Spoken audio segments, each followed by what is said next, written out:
অবাধ, নিরপেক্ষ ও স্বচ্ছ নির্বাচন আয়োজনে ইসি ও অন্যান্য অংশীজনের ঘাটতি দেখা যাচ্ছে। টিআইবি নির্বাহী পরিচালক ডক্টর ইফতেখারুজ্জামান এই কথা বলেছেন। রাজধানীর ধানমন্ডিতে মাইডাস সেন্টারে গণভোট ও প্রাক নির্বাচন পরিস্থিতি নিয়ে টিআইবির প্রতিবেদন তুলে ধরা হয়। এতে দেখা যায়, শুরুতে ইতিবাচক লক্ষণ থাকলেও পরবর্তীতে দলগুলোর মধ্যে সংঘাত এবং পেশি শক্তির ব্যবহার বাড়ছে। যৌথ বাহিনীর অভিযান সত্ত্বেও অব্যাহত রয়েছে ছিনতাই, রাহাজানি এবং মব সহিংসতা। একই সাথে নির্বাচনের আগের তুলনায় অর্থ ও ধর্মের ব্যবহারও বেড়েছে বলে দেখা যায় প্রতিবেদনে। সংবাদ সম্মেলনে জানানো হয়, দুর্নীতি কমাতে এবং সুশাসন প্রতিষ্ঠায় হ্যাঁ ভোটের পক্ষে টিআইবি।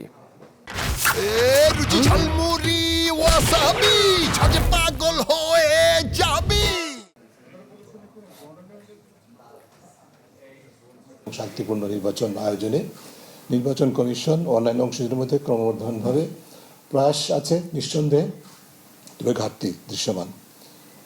বিশেষ করে রাজনৈতিক সংঘাত এবং নির্বাচনে আচরণবিধির লঙ্ঘন এবং অনিয়ম ও অসুস্থ প্রতিযোগিতা প্রতিরোধে নির্বাচন কমিশনের উপরে যে আরোপিত দায়িত্ব বা ক্ষমতা, সেটি কার্যকর প্রয়োগের ক্ষেত্রে দৃশ্যমান অনেক ক্ষেত্রেই ঘাটতি দেখা যাচ্ছে।